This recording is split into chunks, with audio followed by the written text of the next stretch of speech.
သာသနာတော်နှစ်2563နှစ်ကောဇာတက္ကရာ1382ခုနှစ်ပြတ်သူလဆန်း17ရက်2020ပြည်နှစ်ဇန်နဝါရီလ5ရက်တနင်္ဂနွေနေ့မန္တလေးတိုင်းဒေသကြီးမဟာအောင်မြေမြို့နယ်ပေါင်းလဲတိုက်မဟာအောင်မြေရွှေသားလျောင်းဓမ္မဗိမာန်တော်ကြီးတွင်ဆင်ကျင်းပပြုလုပ်အပ်သည်မမြို့စီမိသားစု၏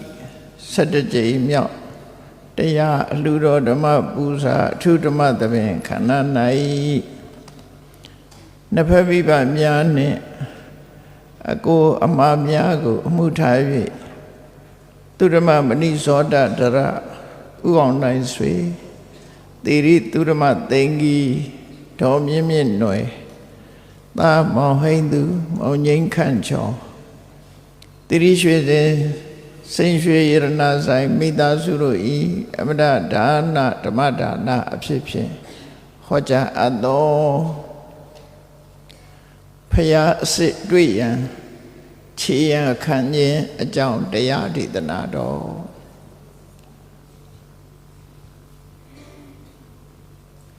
လောကမှာဖရာဆိုပြီးတော့ဝန်ခံပြောကြတဲ့ပုဂ္ဂိုလ်တွေဟာကောရမဗုဒ္ဓမပွင့်ခင်ကပဲရှိနေကြတာဖြစ်တယ်ပေါ့။ဘာကြောင့်လို့ဆိုရင်လောကမှာဖျားပေါ်လိမ့်မယ်ဆိုတဲ့ဗုဒ္ဓကောလာဟလဆိုကျွတ်တင်ပြီးတော့ဖြစ်ပေါ်လာတဲ့အခါကျတော့ညမယာဆိုရင်မှမင်းလောင်းပေါ်လိမ့်မယ်ဆိုတဲ့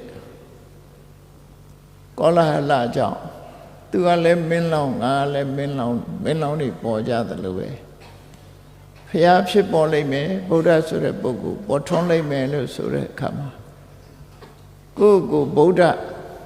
ဖျားလို့အတိမတ်ပြုပြီးတော့ဖြစ်ပေါ်လာတဲ့ပုဂ္ဂိုလ်တွေအများကြီးရှိကြတယ်မြတ်စွာဘုရားမပွင့်ခင်ဗုဒ္ဓလို့သူတို့ကိုသူတို့ဝန်ခံပြောကြားနေတဲ့ပုဂ္ဂိုလ်6ဦးရှိတယ်သူတို့ကိုသတ္တထာရောဆရာကြီး6ဦးအဖြစ်သတ်မှတ်ဖော်ပြထားတာဖြစ်တယ်ပုရဏကတ္တဗမက္ခလိကောသလသင်္စေယဘေလထပုဒ္ဓအစိဒကေတကမလပကုဒကိစ္ဆယနာနိဂဏနာတပုဒ္ဓလို့ဒီ6ဦးဟာတပြိုင်နက်လို့လောကကြီးမှာပေါ်ထွန်းလာပြီးသူကလည်းဗုဒ္ဓအားလည်းဗုဒ္ဓလို့လောကမှာကိုယ်အယူဆတွေကိုကိုဟောပြောပြီးတော့နေတာနောက်ဆုံးမှာဗုဒ္ဓတွေများလာသည့်အတွက်ကြောင့်ကောသရမင်းကြီးကိုယ်တိုင်ကနန်းတော်ပင့်ပြီးတော့သူတို့ကိုရောဗုဒ္ဓလို့ဝန်ခံသလားလို့တိုက်ရိုက်မေးယူရလောက်အောင်အခြေအနေဖြစ်ပေါ်လာတယ်သူတို့အများစုကစတင်ပေါ်ပေါက်လာတဲ့အချိန်မှာတော့ဖရာဇဂုဘက်မှာပေါ်ပုံရဖြစ်ပေါ်လာပြီးတဲ့နောက်မှာဒေသစာရိလိပြီးတော့ကောသလတိုင်းသာဝတိမြို့ကိုလည်းပဲရောက်ရှိသွားကြတဲ့အခါဗုဒ္ဓနဲ့လောကလူတွေဟာကိုယ်ဝဲစိတ်ကကြတဲ့အခါမှာအဲ့ဒီဗုဒ္ဓလို့သူတို့ကိုသူတို့ဝန်ခံပြောကြအဓိကအားဖြင့်မပြောကြတော့ဆိုတော့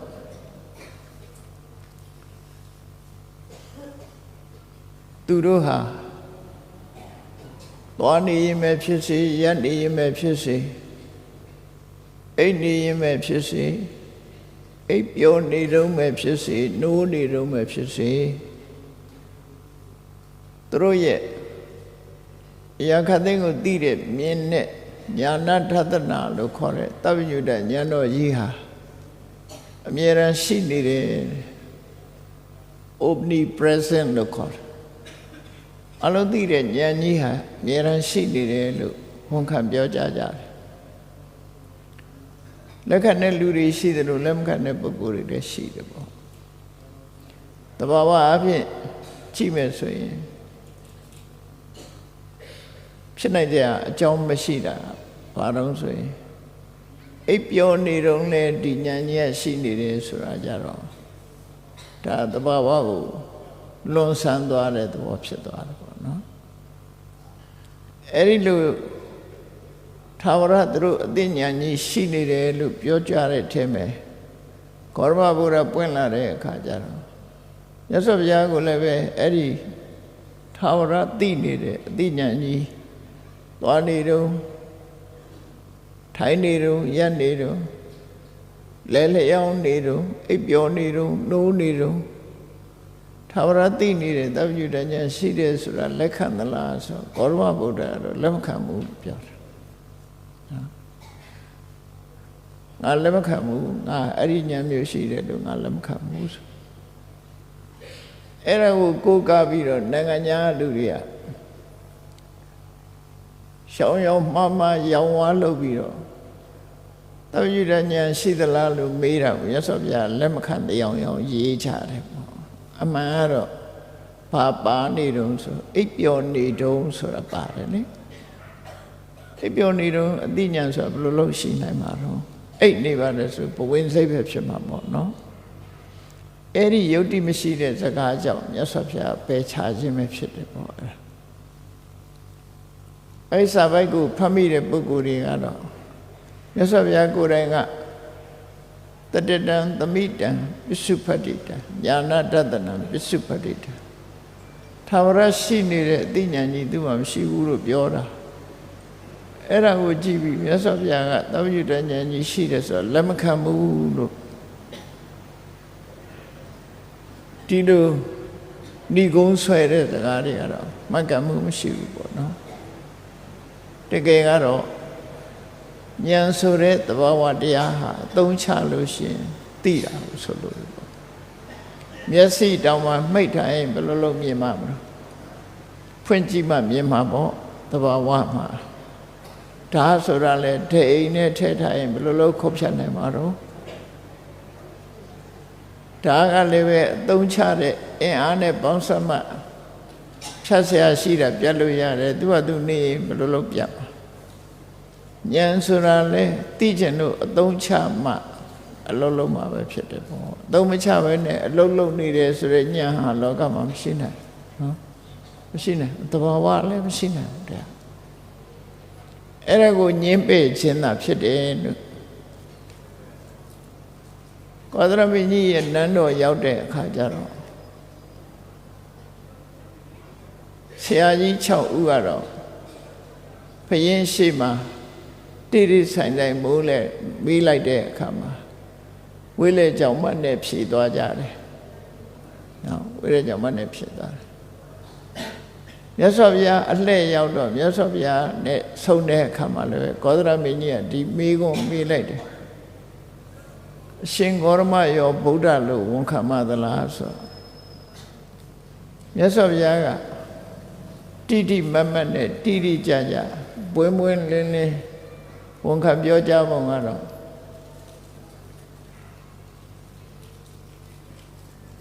ဒီဗုဒ္ဓဆိုတဲ့အသုံးနှုန်းနဲ့ခေါ်ပြောဆိုမယ်ဆိုရင်ငါ့ကိုပြောမှပဲမှတ်တယ်လို့ဗုဒ္ဓဆိုတာငါပဲအစ်စ်ပဲငါ့ကိုပြောမှဗုဒ္ဓဆိုတာမှတ်တယ်လို့ဒီလိုထိအောင်ပြောတယ်အဲ့တော့ကောသရမင်းကြီးကရှော့ချခြင်းနဲ့အနေနဲ့ပါပြောတော့အရှင်ဂေါရမဟာခုမှသူတော်စင်ဘဝယဟန်ဖြစ်လာတာလည်းမကြသေးဘူးအသက်အရွယ်အားဖြင့်လည်းပဲငယ်နေသေးတယ်35နှစ်မှဖျားဖြစ်လာတာဆိုအသက်40လောက်ဆိုငယ်သေးတာပေါ့နော်အသက်အရွယ်အားဖြင့်လည်းငယ်တယ်တဲ့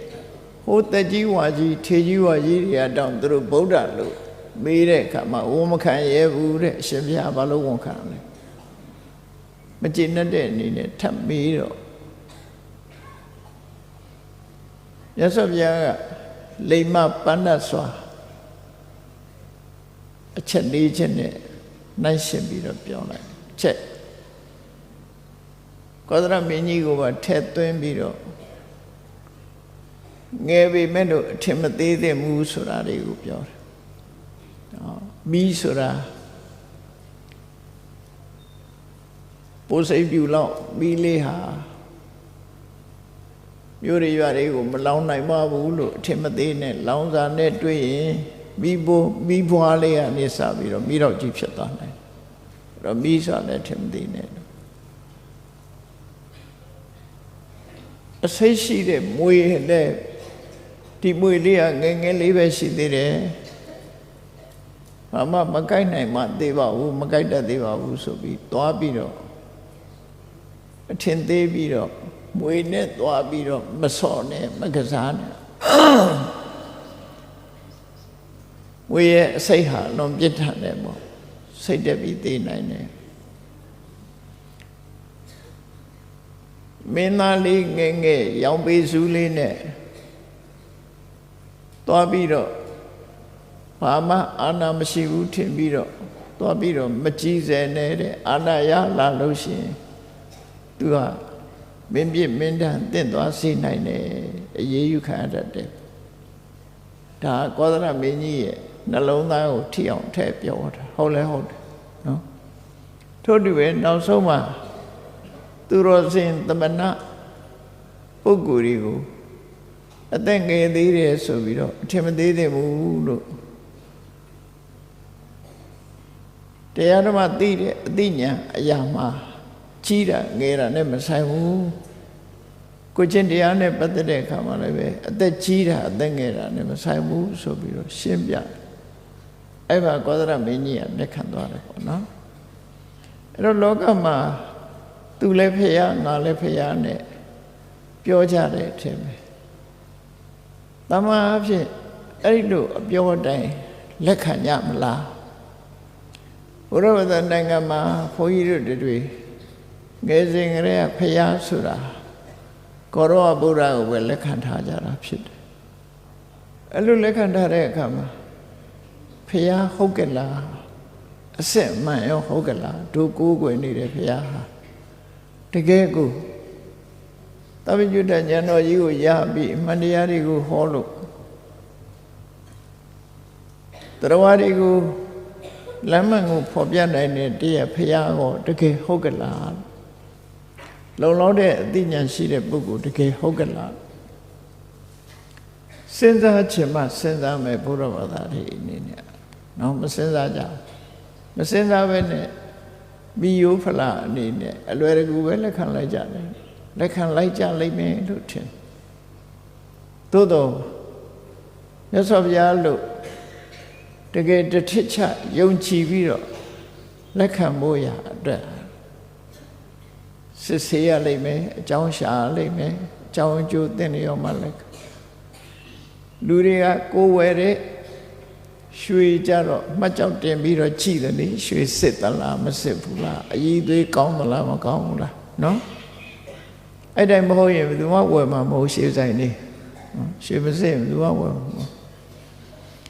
ရွှေကြတော့အဲ့လိုစစ်ဆေးပြီးမှရွှေစစ်ပြီးရွှေမှန်ပြီးအည်သွေးပြည့်တယ်ဆိုမှထိုက်တန်တဲ့ဝိကျေတနာပေးထို့တူပဲစိန်တို့ကြောက်တို့ဆိုတာလဲပြင်တကြီးတို့အင်းကြီးတို့မဖြစ်အောင်စစ်ကြဆေးကြတာအဲ့လိုစစ်ပြီးတော့မှလက်ခံတာ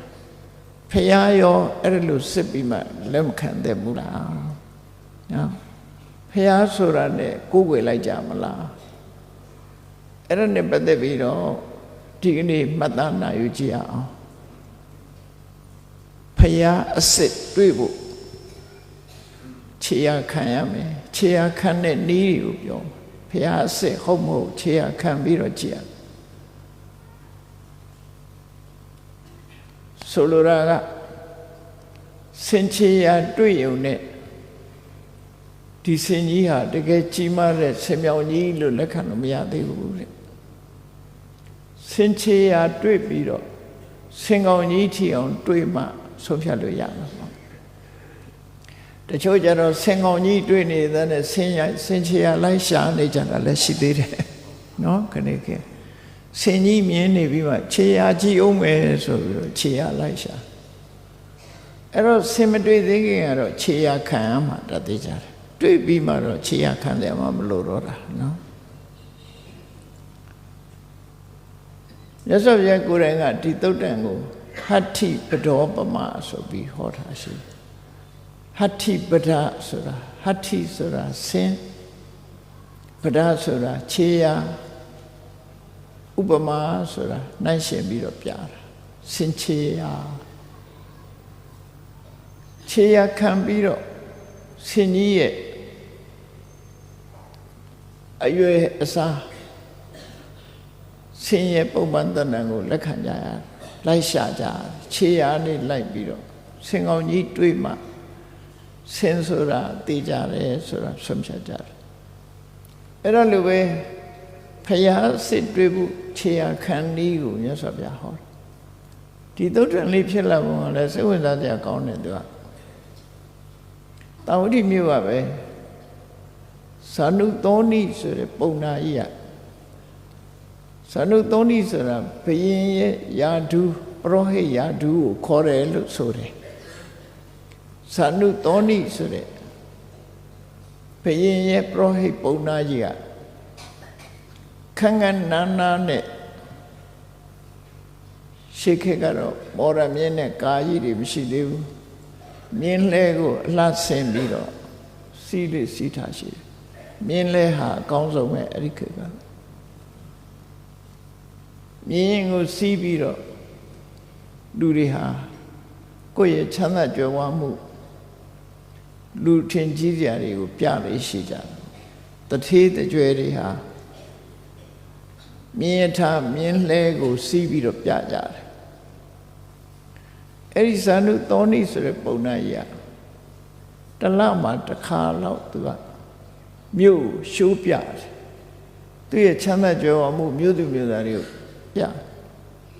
ဒီတစ်ခါသူပါလှုပ်လာတော့ဆိုသူစီးတဲ့ယထာက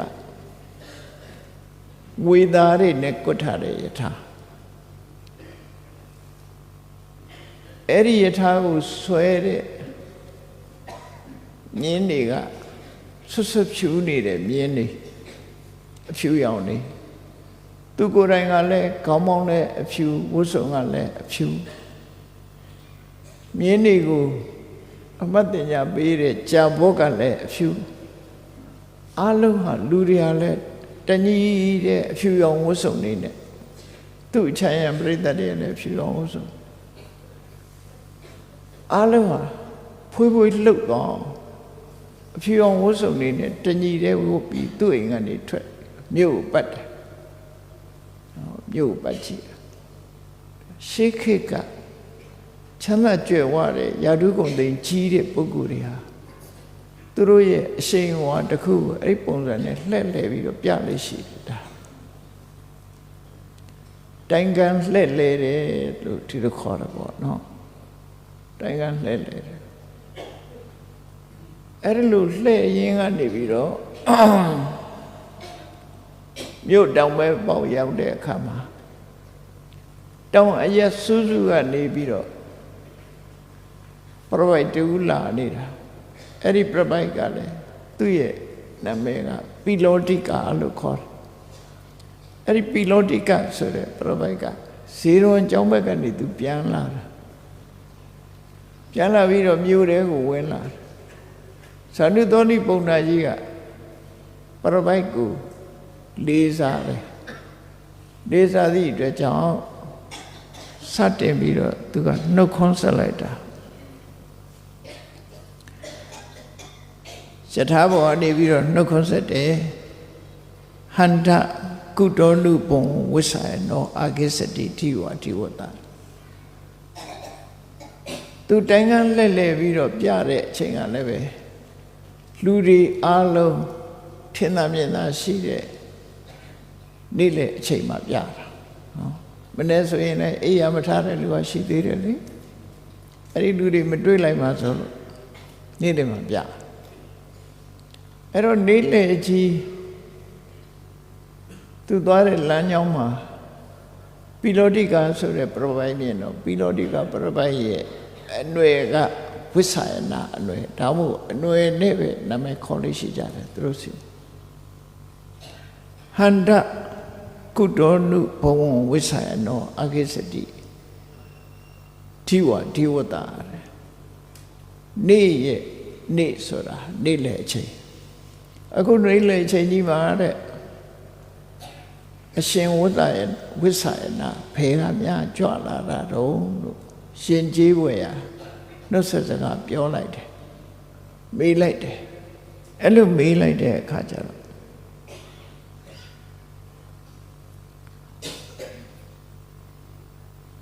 ဣတောခောအဟံဘောအဂေသာမိသမဏတခောရမတတန္တိကာသမဏခောရမဆိုတဲ့ယဟန်ခောရမရှိကနေပြီးတော့သူလာခဲ့တာပါလို့ရှင်းလိုက်တယ်အဲ့တော့ရှေးကပြပိုက်တွေကလည်း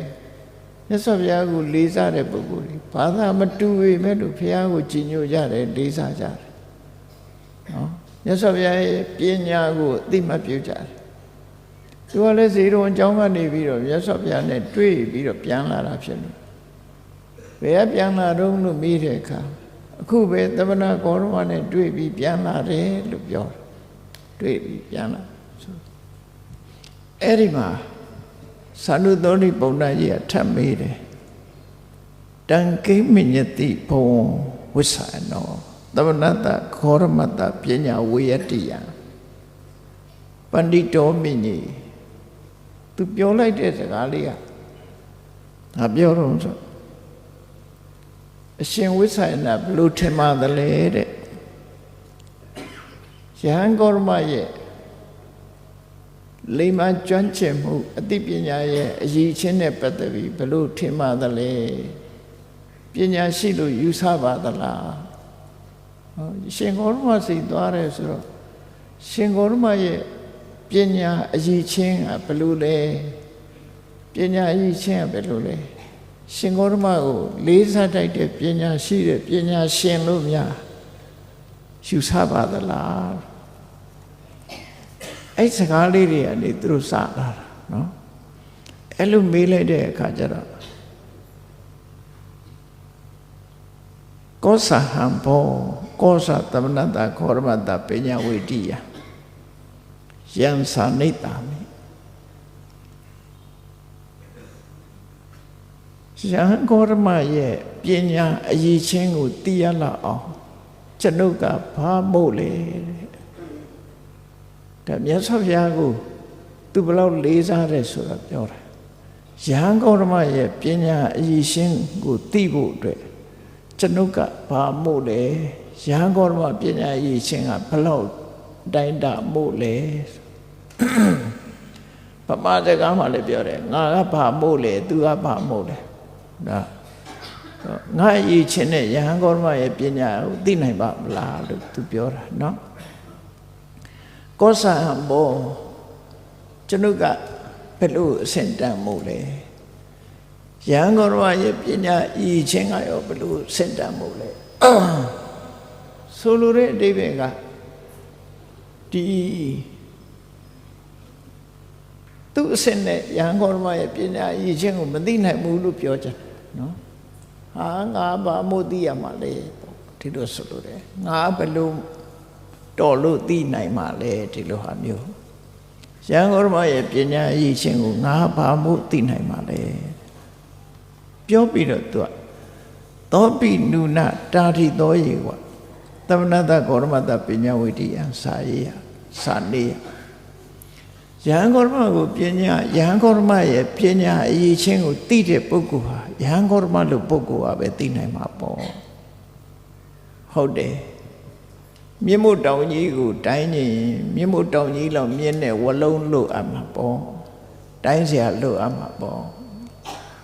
ဝလုံးလေးကသေးသေးလေးမြင့်မို့တောင်ကအမြင့်ကြီးဘယ်လိုလုပ်တိုင်းမလဲနော်တူညီမှသာတိုင်းလို့ရမှာပေါ့ဒီတိုက်ကြီးဘယ်လောက်မြင့်တယ်လဲဆိုရင်သူ့လောက်မြင့်တဲ့ပစ္စည်းနဲ့ပဲတိုင်းလို့ရမြင့်တဲ့တိုက်ပေါ့လေသူ့လောက်မြင့်တဲ့အရာနဲ့ပဲတိုင်းလို့ရ အဲ့တော့ယဟန်ဂေါတမရဲ့ပညာအရေးချင်းကိုသိဖို့ဆိုရင်သူ့လိုပညာရှိမှယဟန်ဂေါတမရဲ့အရေးချင်းကိုသိမှာပေါ့ကျွန်ုပ်လူကဘယ်လောက်သိနိုင်မှာလဲဒါအဲ့လိုဖြေလိုက်တဲ့စကားနော်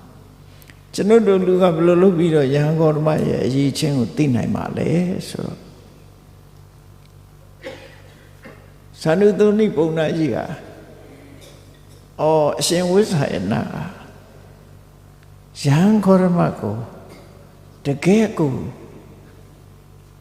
မြင့်မြတ်တဲ့စကားလုံးတွေနဲ့အသုံးချပြီးကိုယ့်ကိုနှိမ့်ချပြီးယဟန်ဂေါတမကိုအကောင်းဆုံးချီးမွမ်းတာကိုတဲ့ယဟန်ဂေါတမကိုဒါမြင့်တင်ပြီးတော့ချီးမွမ်းလိုက်တာပဲလို့ပြောလိုက်တဲ့အခါမှာပရပိုက်ကပြန်ပြောတော့ဆိုကျွန်ုပ်ကဘာမှုဘယ်လိုအဆင့်နဲ့မှုယဟန်ဂေါတမကိုချီးကျူးနိုင်ရမှာလဲတဲ့နော်ယဟန်ဂေါတမကိုချီးကျူးမဲ့ပုဂ္ဂိုလ်ဟာသူ့ရဲ့အရည်ချင်းကသာလွဲပြီးတော့ဘယ်သူမှသူ့ကိုတိုင်းတစရာငါနဲ့ငါသာနှမ်းစရာလို့ဆိုတာလို့ပေါ့နော်ပညာရှိတဲ့ပုဂ္ဂိုလ်ဟာသူ့ဟာနဲ့သူပဲတိုင်းလို့ရမယ်သူ့ရည်ချင်းနဲ့ပဲသူပြောလို့ရမယ်ကျွန်ုပ်အနေနဲ့အလှမ်းမမီဘူးချီးမွမ်းတယ်လို့တောင်ပြောစရာမလိုပါဘူးတဲ့ယဟန်ဂေါတမကိုချီးမွမ်းတယ်ဆိုတာသူ့အရေးချင်းကပဲသူ့ကိုထုတ်ဖော်မှာပါလောကမှာဒီနှုတ်နဲ့ထုတ်ဖော်ပြောတဲ့အရေးချင်းဟာအမှန်ဟုတ်ချင်မှဟုတ်တာနော်အရေးချင်းဆိုတာမျိုးကသူ့ဟာသူပြလာတာလူရဲ့အရေးချင်းစိန်ကောင်းကြောက်ကောင်းတွေရဲ့အရေးချင်းကလည်းစိန်ကောင်းကြောက်ကောင်းတွေမှာရှိပြီးသားပဲလေမကြောက်တင်းတယ်ဆိုတာအပြင်ဘက်ကဟာနဲ့ကြည်တာအမှန်သူ့မှာအရေးချင်းရှိပြီးသားမကြောက်တင်ကြည့်လို့သူဟာအရေးချင်းတက်လာတာမဟုတ်ဘူးအရေးချင်းသူကသူရှိပြီးသားအဲ့ဒါလို့ရယဟန်ဂေါတမသူချီးကျူးမှချီးကျူးတိုင်းတဲ့ခုံနဲ့ပြေးတာမဟုတ်ဘူးတဲ့သူကသူ့ကိုငိုတဲ့ချီးကျူးစရာတွေပြေးနေတဲ့ပုဂ္ဂိုလ်ငိုတဲ့ကရွှေအစစ်ကြောက်အစစ်ဖြစ်နေပြီလားမကြောက်တင်လိုက်မှရွှေစစ်သွားတာမဟုတ်ဘူးလို့သူပြောခြင်းတဲ့စကားပဲเนาะဒါဗတန်လေးနဲ့တဲ့သူကအသုံးလေးတွေကိုသုံးပြီးတော့နော်ယဟန်ဂေါတမပတ္တထပတ္တထောသူ့ရည်ချင်းနဲ့သူ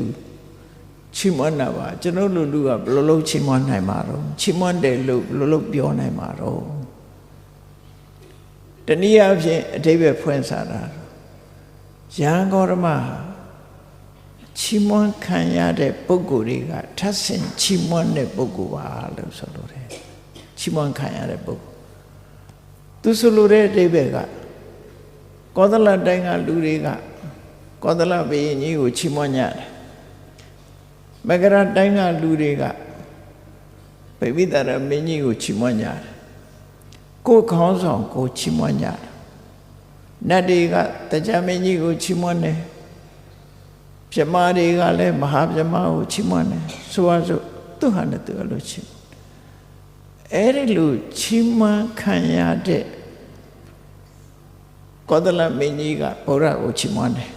ချီးမွမ်းခံရတဲ့ဗိမိတရမင်းကြီးကမြတ်စွာဘုရားကိုချီးမွမ်းတယ်အဲ့တော့ချီးမွမ်းခံရတဲ့ပုဂ္ဂိုလ်တွေရဲ့ချီးမွမ်းခံရတဲ့ပုဂ္ဂိုလ်ကချီးမွမ်းတဲ့ဘုရားလို့ဒီလိုဆိုလို့လေပေါ့နော်အဲ့တော့ချီးမွမ်းခံပုဂ္ဂိုလ်တွေကနေပြီးတော့ချီးမွမ်းတဲ့ဘုရားဆိုသူချီးမွမ်းမဲ့ပုဂ္ဂိုလ်ဟာတမန်ပုဂ္ဂိုလ်တွေချီးမွမ်းတာမဟုတ်ဘူးဆိုတဲ့အဓိပ္ပာယ်နဲ့ဒီပိဋောတိကဆိုတဲ့ပြပိုက်ကအဲ့လိုပြောတာပတ္တထပတ္တထောဝသောဘုံဂေါရမောတိထောဒေဝမနုဿာနံလူတွေနတ်တွေထဲမှာတကယ်ကိုအမြင့်မြတ်ဆုံးပုဂ္ဂိုလ်ပါတဲ့ချီးမွမ်းခံရတဲ့လူမင်းနတ်မင်းပြမမင်းတွေရဲ့ချီးမွမ်းမှုကိုခံရတဲ့ပုဂ္ဂိုလ်ပါလို့ဆိုလိုတယ်အဲ့ဒီလိုပြောလိုက်တဲ့အခါကျတော့ဒါသူတို့နှစ်ဦးတွေ့ဆုံပြီးတော့ခဏလေးရပ်ပြီးစကားပြောနေကြတာနော်စကားပြောနေတယ်သန္ဓုတော်နိပုံနာကြီးကဘာပြောတော့ဆိုအရှင်ဝိဇာယနာဘယ်လိုအကြောင်းတူးတွေကိုတွေ့ပြီးတော့ယဟန်ဂေါတမပေါ်မှာဒီလိုကြည်ညိုစိတ်တွေဖြစ်တာတော့တဲ့ ဘာကြောင့်ယဟန်ဂေါတမကိုဒီလောက်ကြည်ထင်ကြည့်ရတယ်လဲဘာကြောင့်ယဟန်ဂေါတမကိုဒီလောက်ကြည်ညိုရတယ်လဲသူပြောတဲ့စကားတွေကအလုံးကိုကြည်ညိုတာသူနဲ့အလမ်းမမီဘူးဆိုတဲ့အတိတ်ပဲနဲ့ပြောပြီးချီးမွမ်းတာဖြစ်လို့ဒီလောက်ချီးမွမ်းတာဘာကြောင့်ချီးမွမ်းတာတော့ဆိုတဲ့အခါမှာပရပိုက်ကပြောတယ်ဥပမာတစ်ခုပြောပါမယ်တဲ့သူချီးမွမ်းတာတခြားကြောင့်မဟုတ်ဘူးတဲ့လောကမှာစင်နေပေါ်တဲ့စင်တော်ထဲမှာဝင်ပြီးတော့စင်နေအကြောင်းကိုကောင်းကောင်းသိတဲ့စင်ဆရာတယောက်ဟာစင်ပေါ်တဲ့စင်တော်ကြီးတဲ့ကိုတောအုပ်ကြီးတဲ့ကိုရောက်သွားတယ်အဲ့ဒါလို့ရောက်သွားတဲ့အခါမှာသူဘာတွေ့စင်နေပေါ်တဲ့တောကြီးတဲ့မှာခြေအားကြီးတစ်ခုတွေ့တယ်စင်ခြေအားကြီးတစ်ခုတွေ့တယ်အတော်ကိုကြီးတဲ့စင်ခြေအားကြီးတွေ့တယ်အလျာကလည်းပဲကြီးတယ်အနံကလည်းပဲကျယ်တယ်အဲ့ဒီလိုစင်ခြေအားကြီးတစ်ခုတွေ့တဲ့အခါမှာတဲ့သူဆုံးဖြတ်ချက်တစ်ခုဖြတ်လိုက်တယ်ဟာအတော်ကြီးတဲ့စင်ကြီးပဲစင်ခြေအားကြည့်လိုက်တာနဲ့သူကဒီစင်ကြီးကအတော်ကိုကြီးတဲ့စင်ကြီးပဲလို့စင်ခြေအားမြင်လိုက်တာနဲ့ဟာဒီစင်ကြီးကအကြီးကြီးပဲလို့ခြေအားကြည့်ပြီးတော့ပြောတာလောကလူတွေလည်းကြည့်နေခြေအားတစ်ခုကြည့်လို့ရှင်ဟာခြေအားကြီးကအကြီးကြီးအကောင်ကြီးကတော်တော်ကြီးမှာပဲဆိုတော့ဆုံးဖြတ်ကြတာပဲလေသူလည်းစင်ခြေအားကြီးကိုကြည့်ပြီးတော့ဒီစင်ကြီးကအလွန်ကြီးမားတဲ့စင်ကြီးပဲလို့ဆုံးဖြတ်တယ်လို့ပဲတဲ့ဒီကျွန်ုပ်ဟာလဲဂေါတမဘုရားနဲ့ပတ်သက်ပြီးတော့ခြေရနဲ့အလားတရံတူတဲ့အချက်၄မျိုးခြေရ၄ခုကိုတွေ့ထားပါတယ်တဲ့ဒါကြောင့်မို့မြတ်စွာဘုရားပေါ်မှာသူဟာအလွန်လေးစားခြင်းချီးနှိုးခြင်းမြတ်နိုးခြင်းဖြစ်တာပါတဲ့အကြောင်းပဲမဟုတ်ပါဘူးယဟန်ဂေါတမရဲ့အသိဉာဏ်နဲ့ပတ်သက်တဲ့ခြေရ၄မျိုးကိုသူတွေ့ထားတယ်စင်နှကောင်မှာဆင်းရဲခြေရ၄ခုရှိလို့သူကလည်းဒီပုံစံမျိုးဥပမာပေးတာပဲဖြစ်လိမ့်မယ်နော်အဲ့ဒီမြတ်စွာဘုရားနဲ့ပတ်သက်ပြီးတော့ခြေရခံလိုက်တာသူ၄မျိုးခြေရခံမိပါတယ်ဆိုပြီးတော့ဒီမြတ်စွာဘုရားဒီခြေရတွေကိုကြည့်ပြီးတော့သမ္မာသမ္ဗုဒ္ဓဝတ္တသောဘဂဝါမြတ်စွာဘုရားဟာတကယ်ကိုအမှန်ကန်တရားဓမ္မတွေကိုကိုယ်တိုင်သိတဲ့ဗုဒ္ဓအစစ်ဖြစ်ပါပေတယ်သက္ခာတောဓမ္မောသူဟောတဲ့တရားလည်းအမှားမရှိတဲ့တရားပဲဖြစ်ပါတယ်သုပ္ပတိပန္နောဝတ္တသာဝကတံဃောတတ္တဗဂဝတောသာဝကတံဃော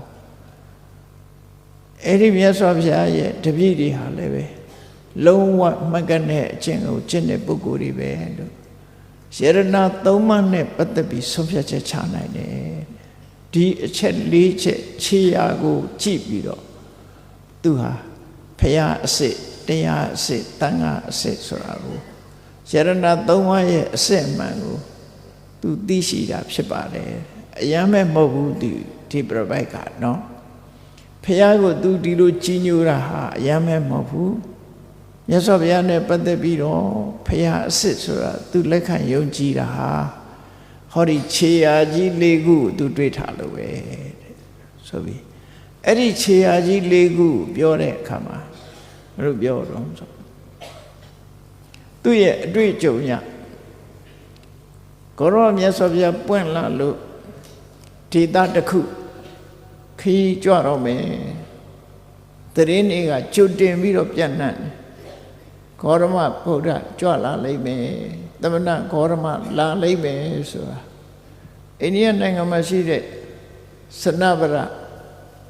တိုင်းကြီးသောလတ္တ16တိုင်းကလူတွေဟာစိတ်ဝင်စားနေကြနော်စိတ်ဝင်စားတယ်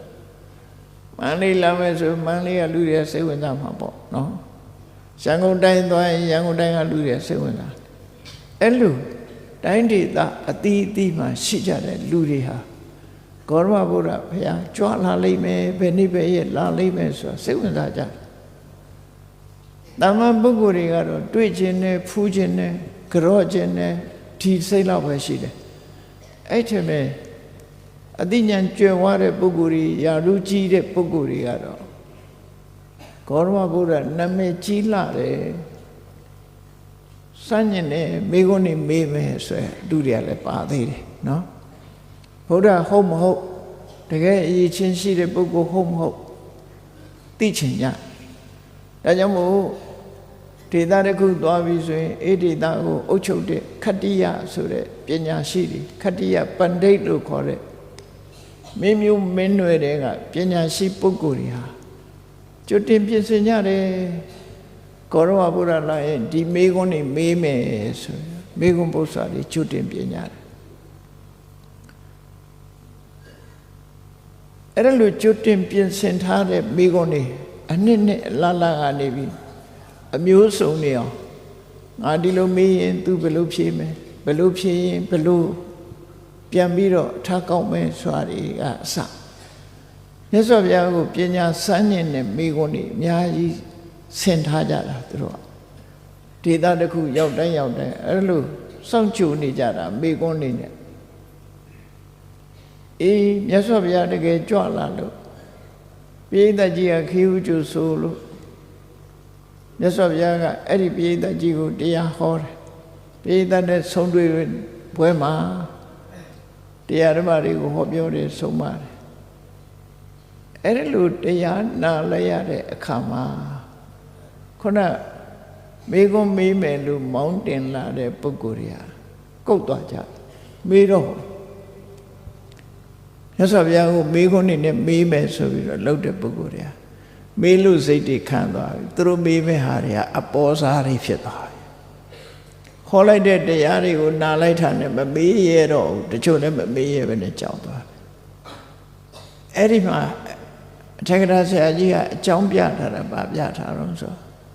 မြတ်စွာဘုရားကဘေးကြွပြီးတရားဟောတဲ့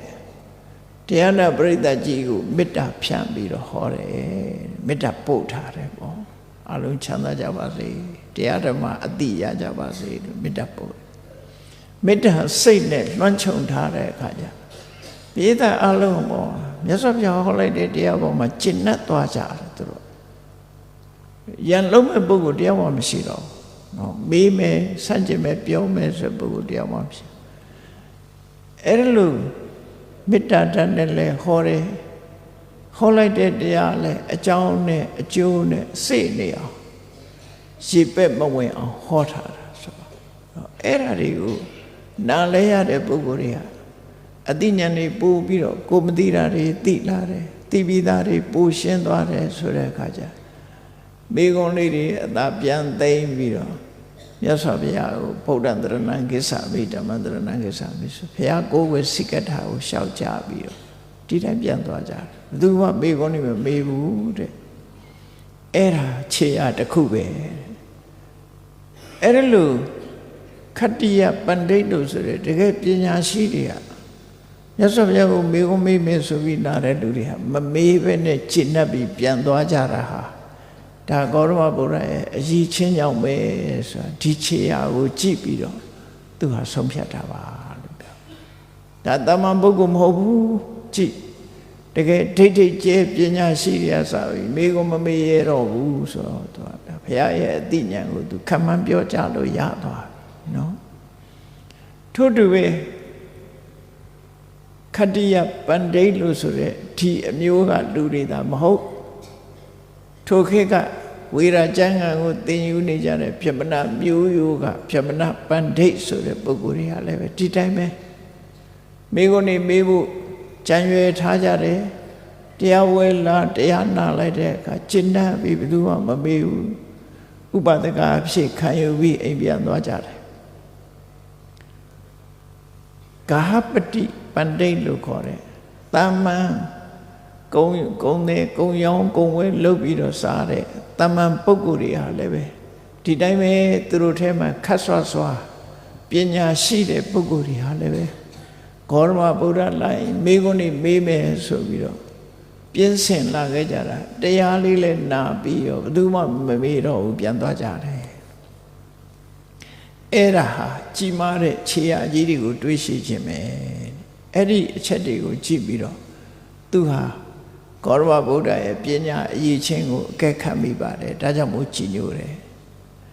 နောက်ဆုံးတစ်ခုကဘာတော့ဆိုရင်လူတွေရဲ့အတိုင်းဝိုင်းထဲမှာလူလောကမှာခတ္တိယဆိုတဲ့မျိုးရိုးကတစ်ခုပြမနာဆိုတဲ့မျိုးရိုးကတစ်ခုဝိတ္တဂါပတိဆိုတဲ့မျိုးရိုးကတစ်ခုလို့မျိုးရိုးနဲ့ဒါနောက်ဆုံးမျိုးရိုးကတော့ပညာရှိခဲ့တယ်ပေါ့အောက်တန်းစားအမျိုးတွေဆိုအဲ့တော့14မျိုးထဲမှာအမြင့်ဆက်က3မျိုးပဲရှိတယ်ခတ္တိယပြမနာဝိတ္တသူတို့ဟာပညာဓာတ်ဆိုပြီးတော့မမနာတွေနဲ့မေးမယ်တကယ်ကဲလှုပ်ပြီးလာကြတဲ့ပုဂ္ဂိုလ်တွေဟာတရားဝဲလာပြီးတရားနာလိုက်တာနဲ့တပြိုင်နက်မိဂုံးနေပြန်သိမ့်ပြီးတော့မမေးကြတော့ဘဲနဲ့မြတ်စွာဘုရားရဲ့တပည့်အဖြစ်ခံယူသွားကြတယ်ဥပဒကအဖြစ်ခံယူသွားကြတယ်နောက်တစ်ခါဘာသာတရားကိုလိလိဟောပြောပြီးတော့နေကြတယ်သမဏဆိုတဲ့ပုဂ္ဂိုလ်တွေအခုခေတ်မှာတော့သမဏရှင်ယဟန်ဆိုဘုရားဘာသာယဟန်တွေတင်ကိုသမဏလို့အဲ့ဒီခေတ်ကသမဏဆိုတာအများကြီးပဲနော်ဘာသာတရားခုနကပရပိုက်တွေကအစသမဏအုပ်စုလို့ခေါ်တယ်ဒါတွေကသမဏဆိုတာဘာသာမျိုးစုံလို့ပဲပြောရမှာဖြစ်တယ်နော်ဘာသာမျိုးစုံဘာသာစုံကပုဂ္ဂိုလ်တွေကလည်းပဲဒီတိုင်းပဲဂေါရမဗုဒ္ဓနဲ့တွေ့ရင်မေးမယ်ဆိုပြီးတော့ဘာသာစုံသူတို့အယူဆမျိုးစုံနဲ့မြတ်စွာဘုရားကိုမေးဖို့မောင်းတင်လာတဲ့ပုဂ္ဂိုလ်တွေကလည်းပဲတရားပွဲကိုရောက်ရှိလာကြတယ်အဲ့ဒီတရားပွဲရောက်ရှိလာပြီးတော့တရားနာလိုက်တဲ့အခါမှာသူတို့သိထားတဲ့အသည့်တွေနဲ့မြတ်စွာဘုရားဟောလိုက်တဲ့တရားတွေနဲ့မြတ်စွာဘုရားဟောတဲ့တရားကအမှားအယွင်းမရှိအကြောင်းနဲ့အကျိုးနဲ့ညှိပြီးတော့တေချာဟောတာသူတို့သိထားတာတွေကလွဲချော်နေလွဲချော်ပြီးတော့မမယွင်းရင်တကယ်ကိုတန်တရားဝကလွတ်ကြောင်းထင်ပြီးတော့လှုပ်တာတွေကတန်တရားဝကမလွတ်နိုင်တဲ့အကျင့်နေမှန်သိသွားတယ်မြတ်စွာဘုရားဟောတဲ့မဂ္ဂင်၈ပါးအကျင့်တရားစီသာလင်းတန်တရားဝကလွတ်နိုင်တဲ့အကျင့်ဖြစ်တယ်ဆိုတာကိုမြတ်စွာဘုရားတရားနာလဲရတဲ့အခါမှာသူတို့ဟာအတိတရားအမှန်တရားကိုရရှိပြီးအဲ့ဒီအချိန်မှာသူတို့ဘာဖြစ်သွားတော့ဆိုတရားနာလဲရတဲ့အခါမှာသူတို့ဟာအသိဉာဏ်တွေဖြစ်သွားပြီတော်သေးတယ်ငါတို့ဒီလာမိလို့နှုတ်ဖို့ဆိုရင်ငါတို့ဟာအပင်ငရဲမှာဒုက္ခပွဲကြီးနဲ့ရင်ဆိုင်ရတော့မလို့ကံကောင်းလို့ဒီလာမိတာကံကောင်းလို့သူတို့သိတဲ့အသည့်တွေကိုအဟုတ်လို့ထင်ပြီးတော့အထင်ကြီးပြီးကိုကျင့်တဲ့တရားကိုတကယ်တရားစစ်တရားမှန်ထင်ကိုယူဆတဲ့အယူဆတွေကိုတကယ်အယူဆအစစ်အမှန်ထင်ပြီးတော့ဆွဲလန်းပြီးငါတို့ကောနေကြတာအခုဂေါရမဗုဒ္ဓဟောလိုက်တဲ့တရားကိုနားလဲရမှငါတို့ဟာအစစ်မှန်ကိုသိရတယ်ပျက်စီးတော့မလို့ကံကောင်းလို့ဆိုပြီးသူတို့ဟာနောက်ဆုံးမှမေကုန်းမေဖို့အသာထားမြတ်စွာဘုရားစီတောင်းပန်ကြတယ်တပည့်တော်တို့အရှင်ဘုရားရဲ့သာသနာဝင်ပြီးတော့တပည့်အဖြစ်ခံယူပါရစေဆိုဘာသာတရားတွေပြောင်းကြတဲ့နော်ဘာသာကပြုကူပြောင်းကုန်ကြဘုရားဘာသာဖြစ်ခံယူဘုရားဘာသာယဟန်ဖြစ်ခံယူကြပြီးတော့တရားတော်ကျင့်ကြံကြိုးကိုအထောက်ကြတယ်ပေါင်းလိုက်တော့ဒီ၄ချက်ပဲဒီခြေအားကြီး၄ခုခတ္တိယပန္တိတ်တွေကမမေ့ရဘူးပြမနာပန္တိတ်တွေကမမေ့ရပဲနဲ့ရှင်းတတ်သွားကြတယ်ဂါပတိပန္တိတ်တွေကလည်းပဲမိဂုံးနေမမေ့ပဲနဲ့မြတ်စွာဘုရားကိုရှင်းတတ်သွားကြတယ်သမဏပန္တိတ်လို့ခေါ်တဲ့အယူမျိုးရှိတဲ့ပုဂ္ဂိုလ်တွေကလည်းသူတို့တသက်တုံးစွဲကင်ထားတဲ့အယူဝါဒတွေကိုစွန့်ပြီးတော့ဂေါရမဗုဒ္ဓရဲ့အယူကိုလက်ခံကြတယ်ဆိုဒီကြီးမားတဲ့ခြေရာကြီး၄ခုကိုကြည့်ပြီးတော့ဒီမြတ်စွာဘုရားဟာတကယ်သမ္မာသမ္ဗုဒ္ဓပဲ ဂေါတမဗုဒ္ဓဟာတကယ်သမ္မာသမ္ဗုဒ္ဓဖြစ်ပါပေတယ်သူဟောတဲ့တရားဟာတကယ်သွက်ခတာဖြစ်ပါပေတယ်သူ့ရဲ့တပိတာဝကသည်တကယ်သုပ္ပတိပါဏမှန်ကန်တဲ့အခြင်းကိုကျင့်ပါတယ်လို့ဒီလိုသူတို့ဟာလက်ခံယုံကြည်လာကြတယ်ဆိုတာကိုသူကိုယ်တိုင်တွေ့ရှိတယ်သူကိုယ်တိုင်တွေ့ရှိသွားတာနော်အဲ့ဒါကိုကြည့်ပြီးတော့ဂေါတမဗုဒ္ဓရဲ့အရည်အချင်းကိုသူဟာအကဲခတ်ပြီးတော့မြတ်စွာဘုရားပေါ်မှာကြည်ညိုခြင်းမျက်နှိုးခြင်းလေးစားခြင်းနဲ့မြတ်စွာဘုရားကိုအမှန်တမ်းကြည်ညိုမျက်နှိုးစွာလက်ခံတယ်ဆိုတာကိုပြောပြအဲ့ဒီကြတော့သန္ဓုသောဏိပုံနာကြီးကခုနတုန်းကသူကမြင်းလှဲပေါ်ကနေပြီးတော့စကားပြောတာပရပိုင်နဲ့သူနဲ့စကားပြောနေကြတာဒီလိုပြောလဲပြီးရောမြင်းလှဲပေါ်ကဆင်းတယ်ဆင်းပြီးမြတ်စွာဘုရားရှိတဲ့ဘက်ကိုလက်အုပ်ချီပြီးတော့နမောတတ္တဘဂဝတောရဟတောသမ္မာသမ္ဗုဒ္ဓတ္တဆိုပြီးတော့၃ချိန်မြတ်စွာဘုရားကိုကြော့တယ်သန္ဓုသောဏိဆိုတဲ့ပရောဟိတ်ပုံနာကြီးကပိလောတိကပရပိုက်ရဲ့ပြောဆိုတဲ့စကားရဲ့အဆုံးမှာမြင်းလဲပေါ်ကဆင်းပြီးတော့မြတ်စွာဘုရားကိုကြော့တယ်ကြော့ပြီးတဲ့အခါမှာသူ့ရဲ့တောင်းတချက်ကိုဖော်ပြဘယ်သောခါများငါမြတ်စွာဘုရားထံစိတ်ကပ်ပြီးတော့မြတ်စွာဘုရားနဲ့တွေ့ဆုံစကားပြောရပါမလဲမျောလင်းနေမြတ်စွာဘုရားနဲ့တွေ့ချင်တယ်အဲ့လိုသူတောင်းတပြီးဒီနေရာမှာတခန်းရသွားပြီးနောက်ပိုင်းကဆက်ပြီးတော့မြတ်စွာဘုရားနဲ့သူတွေ့တယ်မြတ်စွာဘုရားနဲ့တွေ့တဲ့အခါမှာမြတ်စွာဘုရားစီသွားတွေ့တယ်ပေါ့နော်သွားပြီးတော့ကြော့တယ်စေရွန်ကျောင်းဘက်ကိုခီးဆက်ထွက်သွားပြီးမြတ်စွာဘုရားနဲ့သွားတွေ့သွားဖူးတယ်အဲ့ဒီအချိန်မှာပိလောတိကပရပိုက်နဲ့သူနဲ့စကားလက်ဆောင်ကြခဲ့ပုံဒီအားလုံးအစဆုံးပြန်ပြီးမြတ်စွာဘုရားလျှောက်တယ်နော်လျှောက်တော့မှမြတ်စွာဘုရားကပိလောတိကပရပိုက်ပြောတဲ့ခြေရာကြီးကလွန်ကြီးလို့ဆင်ကောင်ကြီးကိုမမြင်ရသေးပဲနဲ့ဆင်ခြေရာကြည့်ပြီးကြီးလိုက်တဲ့ဆင်ကြီးလို့ဒီလိုဆုံးဖြတ်တာနဲ့ပတ်သက်ပြီးတော့မြတ်စွာဘုရားကဒါဟာဆင်ခြေရာကြည့်ပြီးတော့ဆင်ကောင်ကြီးကိုဆုံးဖြတ်တာမမှန်သေးဘူးတဲ့မပြည့်စုံသေးဘူးမပြည့်စုံသေးဘူးတဲ့ဘာကြောင့်မပြည့်စုံသေးတာတော့ခြေရာကြည့်ပြီးဆုံးဖြတ်ရုံနဲ့ဒီဆင်ကြီးကြီးတယ်လို့ပြောတာမမှန်သေးဘူးတဲ့မြတ်စွာဘုရားတခုချင်းကိုရှင်းပြတယ်တောအုပ်ထဲမှာဆင်တွေအမျိုးမျိုးရှိတယ်တဲ့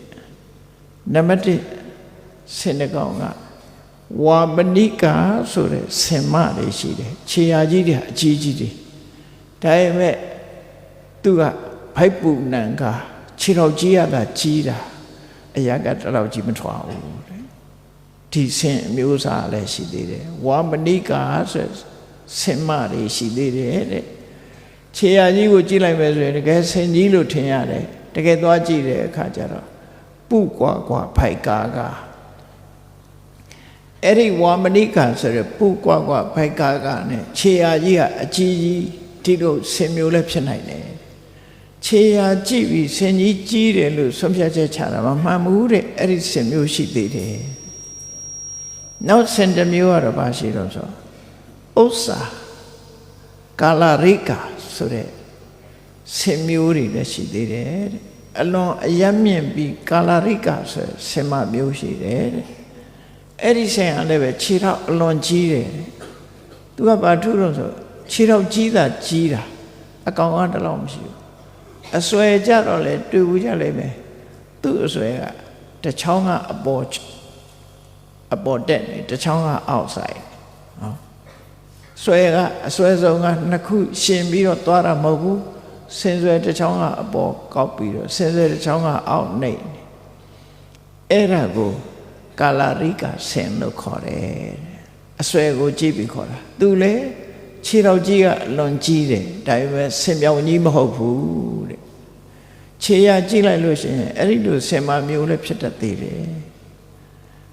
နောက်တစ်ခုကတော့ဘာလို့ဆိုရင်အယက်မြင့်ပြီးတော့ကရေနုကာလို့ခေါ်တဲ့ဆင်မတွေလည်းရှိတယ်သူ့ခြေရာလည်းအလွန်ကြီးတယ်သူကြတော့သူတို့ရဲ့အစွဲကဒီငပြောဘူးလို့ခလုံးလုံးပဲရှိတယ်ခြေရာကြီးကတော့ကြီးတယ်အကောင်ကတလောက်မကြီးဘူးအဲ့ဒီဆင်မမျိုးတွေရှိနေသည့်အတွက်ကြောင့်ခြေရာလေးကိုကြည့်ပြီးတော့ဒီဆင်ကြီးကကြီးလိုက်တာနဲ့ပြောတာဆုံးဖြတ်ချက်ချတာမှားတယ်တဲ့မမှန်ဘူးဆိုပြီးတော့မြတ်စွာဘုရားနောက်ဆုံးမှာတကယ်ကိုတစ်ပင်အောင်မှာတစ်ကိုင်းနေချိုးတစ်ခေါက်လေးကိုအစွဲနဲ့ထိုးပြီးတော့စားနေတဲ့ဆင်ကောင်းကြီးကိုမြင်ပြီဆိုတော့မှဟာဒါကြီးကမှတကယ်ဆင်မြောင်ကြီးအကြီးကြီးပဲလို့ဆိုတာဆုံးဖြတ်လို့ရမယ်တဲ့ခြေရာကြည့်ပြီးဆုံးဖြတ်ရင်မပြည့်စုံဘူးဆိုပြီးတော့ပြောပြီးဒီဟဋ္ဌိပရောပမတုတ်ကိုဟောတာနော်ဟဋ္ဌိပရောပမတုတ်အတူတူကိုပြောမယ်ဆိုလို့ရှိရင်လောကမှာဖျားပွင့်လာတယ်ဖျားပွင့်လာတယ်ဖျားဆိုတဲ့ပုဂ္ဂိုလ်ဟာအရေးချင်းပြည့်တဲ့ပုဂ္ဂိုလ်ဘလို့အရေးချင်းနေတုံးဆိုအရဟံသမတမုရောစာတဲ့ဂုဏ်တော်တွေ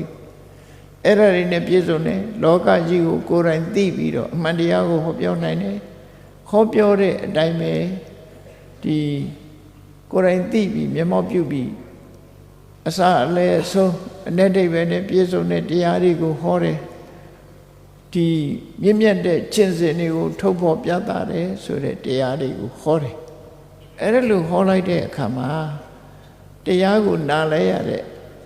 အမျိုးကောင်းသားအမျိုးကောင်းသမီးတွေကမြတ်စွာဘုရားပေါ်တရားပေါ်မှာယုံကြည်တဲ့တရားတရားတွေဖြစ်ပေါ်လာတတ်တယ်အဲ့ဒါလိုဖြစ်ပေါ်လာပြီဆိုတဲ့အခါမှာသူတို့ရဲ့အတိုင်းအတာလျောက်ဆွေးစွန့်မျိုးစွန့်ရှိတဲ့ပစ္စည်းတွေစွန့်သာသနာပေါင်းဝင်လာကြတယ်ဒါဖျားပွင့်ပြီးတဲ့နောက်တရားနာရတဲ့အခါယင်ထဲကတရားတရားဖြစ်ပြီးဘုန်းကြီးဝကြတာပြောတာနော်အဲ့လိုသာသနာပေါင်းဝင်လာပြီးတဲ့နောက်မှာအစဆုံးဖြစ်ကျင်တာကကိုချင်းသီလကိုချင်းသီလနဲ့ပြည့်စုံအောင်နေတယ်ကိုချင်းသီလပြည့်စုံခြင်းကြောင့်သူတို့ဟာဘယ်လိုချမ်းသာမျိုးခံစားရတော့ဆိုအနဝိသဒုက္ခအပြစ်ကင်းတဲ့ချမ်းသာမျိုးခံစား happiness or innocence ခေါ် happiness or innocence အပြစ်ကင်းတဲ့ချမ်းသာဘာမှအပြစ်လုပ်မထားတဲ့ပုဂ္ဂိုလ်ချမ်းသာကိုချင်းသီလပြည့်စုံသည့်အတွက်ကြောင့်နော်အနဝိသဒုက္ခကိုခံစားပြီးတဲ့အခါကျတော့သီလကိုပို့ပြီးတော့လုံခြုံမှုအတွက်မျက်စိနာနာလျာကာယမနတွေကနေပြီးတော့ကိလေသာတွေလွှမ်းမိုးမခံရအောင်တတိနဲ့ထိန်းဆုံးတယ်အိန္ဒိယသံဝရလို့ခေါ်တယ်အဲ့ဒီအိန္ဒိယသံဝရကိုယ်တဏ္ဍမှာအကုသိုလ်တွေမဖြစ်အောင်ထိန်းချုပ်လာတဲ့အခါမှာအဖျာတိကဒုက္ခကိလေသာတွေနဲ့ရောရှက်မှုမရှိဘဲနဲ့တတဆစိတ်ချမ်းသာမှုတွေသီလကကိုယ်နဲ့ကာယကံနဲ့ဝစီကံကိုယ်နဲ့နှုတ်ကိုပဲထိန်းတာဖြစ်တယ်အိန္ဒိယသံဝရရောက်တဲ့အခါစိတ်ကိုအတိုင်းတာတစ်ခုအရထိန်းလာတယ်ထိန်းလာသည့်အတွက်ကြောင့်ဒီချမ်းသာဒုက္ခအဖျာတိကဒုက္ခလို့ကိလေသာတွေနဲ့ရောထွေးခြင်းမရှိတဲ့ခုနကအနဝိဇ္ဇဒုက္ခတွေပို့ပြီးတော့ကောင်းတဲ့အပြည့်တေကဒုက္ခကိုခံစားအဲ့ဒီနောက်မှာသွားရလာရစားရတောက်တာနေရထိုင်တာတွေကစပြီးတတိတံစင်ညာ mindfulness and comprehension အဲ့ဒီနှစ်ခုလေ့ကျင့်တတိထားတယ်ပညာအစဉ်ချင်းတရားထားတယ်အဲ့ဒါကိုလေ့ကျင့်လိုက်တဲ့အခါကျတော့ဒီအမှားလုပ်မှုတွေကမရှိတော့အဲ့ဒီလိုကနေပြီးတော့ရှိတာလေးနဲ့ကျင့်တတ်တယ်တန်တုဋ္ဌိအဲ့ဒီအခြေအနေလေးရဟာရဟန်းတော်တွေတောထဲမှာသွားပြီးတရားကျင့်မှုအတွက်လုံလောက်တဲ့အခြေအနေသီလရှိတယ်ဣန္ဒြိယသံဝရရှိတယ်ဒီတတိတမ္ပဇ္ဇညာနဲ့ပြည့်စုံတယ်ရှိတာလေးနဲ့ရောင်ရဲတယ်ဆိုတာအဲ့ဒါကနေပြီးတော့တမာတိတရားကိုဆက်လက်ထူထောင်တယ်တောရကြောင်းကိုချင်းကပ်တယ်စိတ်ငြိမ်တဲ့နေရာသွားပြီးတမာတိကိုထူထောင်ပြီးတော့ရှင်ထဲမှာရှိတဲ့ ကာမိဆန္ဒပြဘာရစတဲ့နိဝရဏတွေလောဘတွေဒေါသတွေမဖြစ်ရအောင်စိတ်ကိုထိန်းချုပ်တဲ့အလေးအကျင့်စိတ်ရဲ့အညစ်အကြေးတွေကိုတွန်းလှန်ဖယ်ရှားတဲ့အကျင့်ကိုကျင့်ရင်ကနေပြီးတော့နောက်ပဲရောက်သွားတော့ဆိုပထမဇန်ရသွားတယ်အဲပထမဇန်ရတဲ့အခါကျတော့ခုနဒီပထမဇန်ကျင့်နေတာပထမဇန်ရဲ့အခြေအနေကိုကိုယ်တိုင်ရပြီဆိုရင်စင်ချေရာတစ်ခုတွေ့တာနဲ့တူတူပဲသို့တော့စင်ကြီးမတွေ့သေးဘူးစင်ချေရာစတွေ့ပြီပေါ့ဒုတိယဇန်ရတယ်တတိယဇန်ရတယ်သရုတ်ထဇန်ရတယ်အဲ့ဒီကနေပြီးတော့အဘိညာဉ်တွေရတယ်ရတဲ့အခါကျတော့မြတ်စွာဘုရားသိဝရအကြောင်းတရားတွေကပို့ပြီးတော့နီးလာတယ်သမထကျင့်စဉ်ကျင့်လို့အောင်မြင်လာတဲ့တမာတိစွမ်းအားနဲ့မြတ်စွာဘုရားရဲ့အရေးချင်းတွေပို့ပြီးတော့သိလာအဲ့ဒီကနေတရားဓမ္မကျင့်လိုက်တာဝိပဿနာတရားကိုကျင့်ကြံကြိုးကိုပွားများအားထုတ်ပြီးနောက်ဆုံးမှယဟန္တာဖြစ်သွားပြီဆိုတဲ့အခါကျတော့မှဆင်ကြီးတွေ့တော့တာပဲအဲ့ကြရင်တော့သူ့ရဲ့ယုံကြည်ချက်တတ်မှတ်ချက်ဟာပြောင်းလဲချက်မရှိတော့ဘူးဒါဘုရားအစစ်ပဲဆိုတော့လက်ခံတယ်ဒီလိုမြတ်စွာဘုရားအကျင့်ချုပ်ဟောလိုက်တာနော်အဲ့ဒါသုလဟတ္ထိပရောပမာတော့ကျင့်ချုပ်ပြီးတော့ပြောတာပဲဖြစ်တယ်အဲ့ဒီလိုမြတ်စွာဘုရားကဒီလိုရှင်တဲ့နှလုံးထဲမှာကိလေသာအာသွားတွေအကုန်ဖယ်ရှားနိုင်တဲ့ရတ္တမေရတ္တဖို့ရပြီဆိုတဲ့အခါကျတော့မှဘုရားအစစ်အမှန်ကိုဆုံးဖြတ်ပြီးတော့တွေးနိုင်တာဖြစ်တယ်ဆိုတော့ဘုန်းကြီးတို့တွေကဘုရားကိုခံမှန်းပြီးစင်ချေရာလေးနဲ့ကျင့်တတ်နေရတဲ့သဘောယန္နာမဖြစ်မချင်းဘုရားအစစ်လို့နောက်ဆုံးမှာဒီဘဝသာဘုရားကိုယုံကြည်ပေမဲ့ဘုရားဘာသာဖြစ်လို့နောက်ဘဝကျတော့ဒီဘုရားယုံကြည်မှယုံမှာလေပြောင်းလဲသွားနိုင်သေးတယ်ဒါကြောင့်မို့စင်ချေရာကိုသာကြည့်ပြီးတော့စင်ကိုခံမှန်းပြီးတော့ပြောကြားနေတဲ့အဆင့်ကနေလွန်မြောက်သွားအောင်ဝိပဿနာတရားကျင့်ကြံကြိုးကိုအထုတ်ခြင်းဖြင့်ရတ္တမေရတ္တဖို့ဆိုတဲ့တရားဓမ္မကိုကျင့်ကြံကြိုးကိုအထုတ်လိုက်မှဒါဆင်အစစ်အကောင်ဆင်ကောင်းကြီးကိုမြင်ပြီးတော့မှအလွန်ကြီးတဲ့ဆင်ကြီးပါလားလို့ဆိုတာဆုံးဖြတ်ချက်ချနိုင်မှာဖြစ်တယ်လို့မြတ်စွာဘုရားဟောခဲ့တာဖြစ်တယ်တရားချစ်ခင်သူတော်စင်ပြိဿပေါင်းတို့ဟတ္တိဗုဒ္ဓဥပမာသုတ်မှာလာရှိတဲ့အတိုင်းနော်ဘုရားအစစ်တွေ့ရခြေရခံခြင်းဆိုဒီမှာရှေးဥစွာသီလအကျင့်ကနေပြီးသမာဓိအကျင့်ပြီးတဲ့အခါဝိပဿနာအကျင့်အဲ့ဒီလိုဝိပဿနာအကျင့်ကိုကျင့်ပြီးရတ္တမေရတ္တဖို့ဆက်ရောက်မှသာလျှင်ခြေရခံပြီးတော့ဆင်အစစ်ကိုတွေ့ပြီးမှန်ကန်တဲ့ဆုံးဖြတ်ချက်ကိုချနိုင်မှာဖြစ်တယ်ဆိုတာကိုယ်စီမှတ်သားထားပြီးတို့တွေရတ္တမေရတ္တဖို့ရသည်ထီအောင်ကျင့်ကြံကြိုးကိုပွားများအထောက်ကြရမှာဖြစ်တယ်လို့ကိုယ်စီတတိထားကြိုးစားအထောက်နိုင်ကြပါစေကုန်သတည်း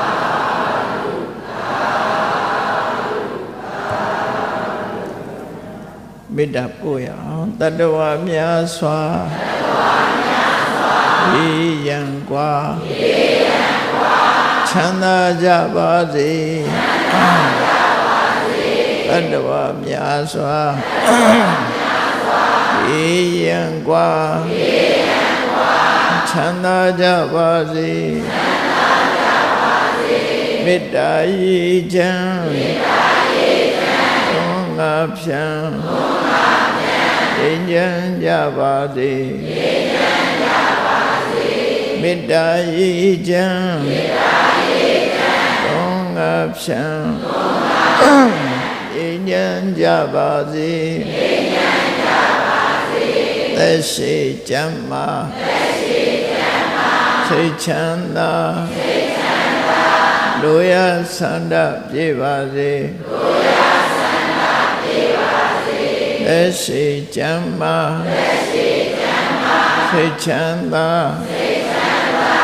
လူရဆန္ဒပြေပါစေဓမ္မောတရံပိဝေတဝါနဝိသာသဗ္ဗေတမှုဟတ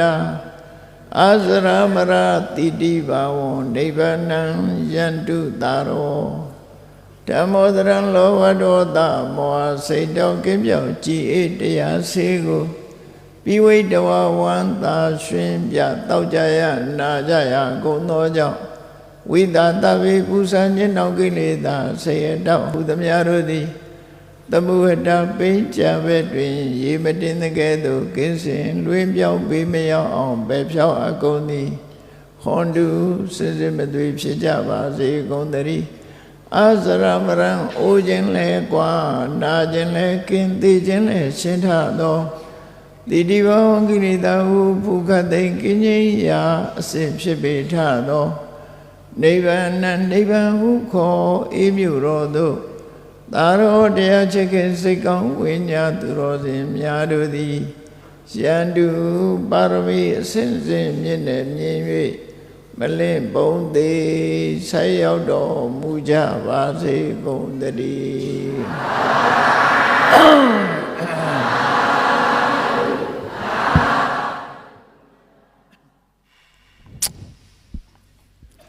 ပမောက္ခချုပ်ဆရာတော်ရှင်သူမြတ်ဗျာလူရမှုခန္ဓာပြုလုပ်ခွင့်ပြုပါရန်ဖရာတပည့်တော်ရိုသေစွာလျှောက်ထားပါသည်ဆရာတော်ရှင်သူမြတ်ဗျာယနေ့ညဓမ္မဒါနကုသိုလ်ရှင်ဖြစ်တဲ့နှစ်ဖက်သောမိဘများနှင့်ကိုယ်မှများကိုမူထားပြီးသူရမမဏိဇောဒတရဦးအောင်နိုင်ဆွေတိရိသုနမသိင်္ဂီတော်မြင့်မြင့်နွယ်သားမောင်ဟိန်းသူမောင်ငိမ့်ခန့်ကျော်တိရိရွှေစင်စိန်ရွှေရနာဆိုင်မိသားစုတို့မှသင်္ကန်းဆက်ကလူတန်းရန်ဖိတ်ခေါ်အပ်ပါတယ်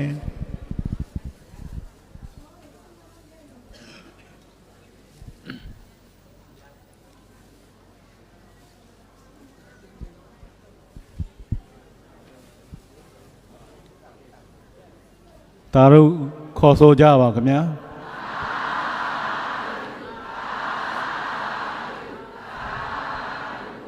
ဆက်လက်ပြီးပစ္စည်းမျိုးစုံချင်းကိုဆက်ကလူတန်းရန်ဖြစ်ပါတယ်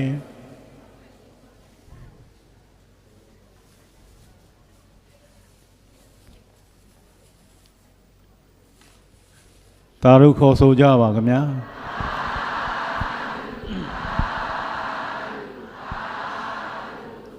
ဆက်လက်ပြီးဓမ္မပူဇာလူတော်ငွေ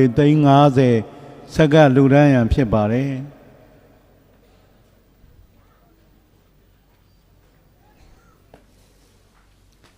ဒါတို့ခေါ်ဆိုကြပါခင်ဗျာ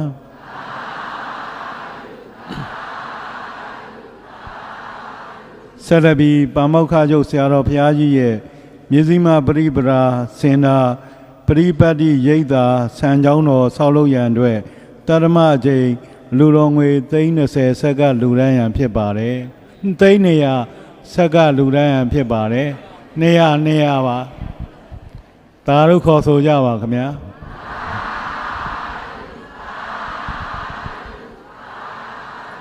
ဆက်လက်ပြီးဒေါ်တန်းရင်သမီးတိရိရွှေစင်စိန်ရွှေရနာဆိုင်ရွှေပရိန်ဆရာမများမှဓမ္မပူဇာလူတော်ငွေ9သိန်းကျဆက်ကလူတန်းရန်ဖိတ်ခေါ်အပ်ပါတယ်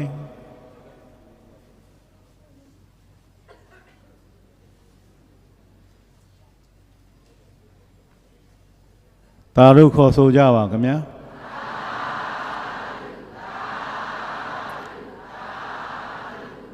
ဆက်လက်ပြီးဒေါ်သန်းရင်သမီးသီရိရွှေစင်စိတ်ရွှေရနာဆိုင်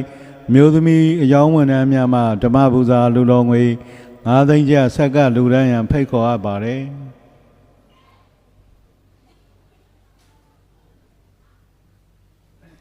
ဒါတို့ခေါ်ဆိုကြပါခင်ဗျာ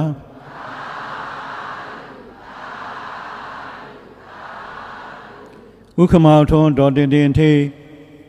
တိရိရွှေစင်ရွှေဆိုင်မိသားစုတို့မှဓမ္မပူဇာလူတော်ငွေ9သိန်းဆက်ကလူတန်းရန်ဖိတ်ခေါ်အပ်ပါတယ်ခင်ဗျာ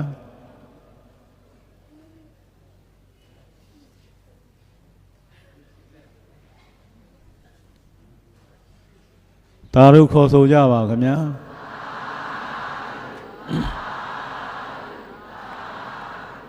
ဆက်လက်ပြီးဥညိုအေဒေါ်ကြည်ရင်သားသမီးများမေတ္တာစိန်ရွှေရနာဆိုင်မိသားစုတို့မှသင်္ကန်းဒွိစုံနဲ့အတူဓမ္မပူဇာလူတော်ငွေ9သိန်းကျဆက်ကလူတန်းရန်ဖိတ်ခေါ်အပ်ပါတယ်ဒါတို့ခေါ်ဆိုကြပါခင်ဗျာ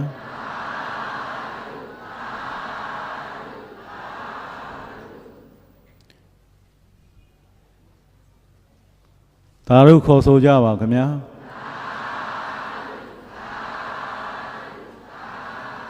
ဆက်လက်ပြီးကိုဝင်းထေမချိုချိုမှာခန့်ရွှေစဉ်ရွှေဆိုင်မိသားစုတို့မှာ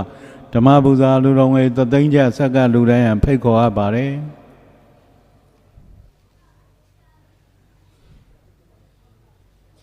သာဓုခေါ်ဆိုကြပါခင်ဗျာ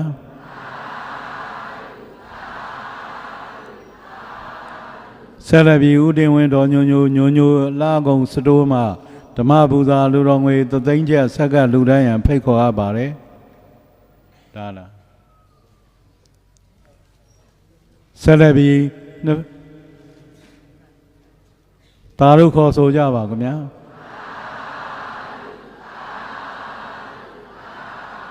ဆက်လက်ပြီးနှစ်ဖက်မိဘများကိုယေရှုအမှုထား၍ဥကျော်ဆိုးနိုင်ဒေါ်လက်လက်မောင်လက်လက်အထည်ဆိုင်မိသားစုတို့မှဓမ္မပူဇာလူတော်ငွေသသိန်းကျဆက်ကလူတိုင်းရန်ဖိတ်ခေါ်အပ်ပါတယ်သာဓုခေါ်ဆိုကြပါခင်ဗျာ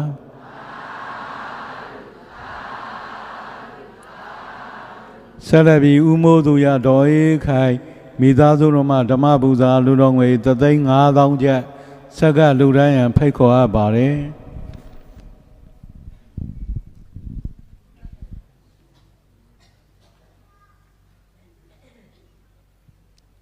သာဓုခေါ်ဆိုကြပါခင်ဗျာ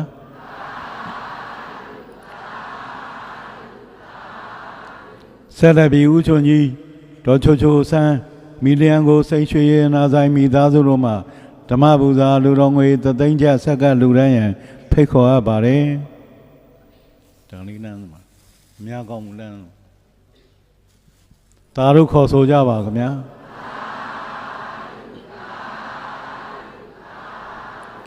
ဆက်လက်ပြီးအများကောင်းမှုပေါင်းစုလို့လူရန်ငွေဖြစ်တဲ့10,56,250 ကျပ်ကိုဆက်ကလူတိုင်းရန်ဖြစ်ပါတယ်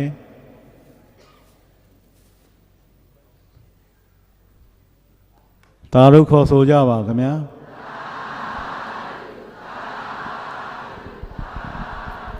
လူရန်မှုခန္ဓာပြည့်စုံပါပြီဆရာတော်ရှင်သူမြတ်ဗျာ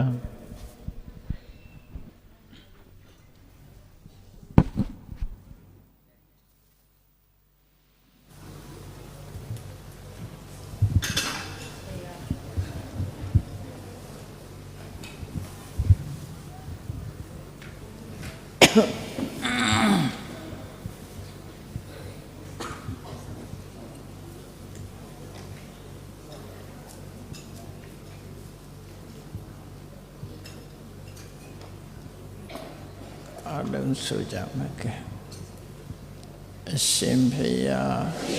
ရားတပည့်တော်တို့သည်ဓမ္မအတိညာရရှိမှသာလျှင်နိဗ္ဗာန်ချမ်းသာကို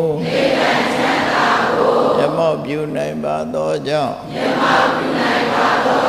ဓမ္မအတိညာ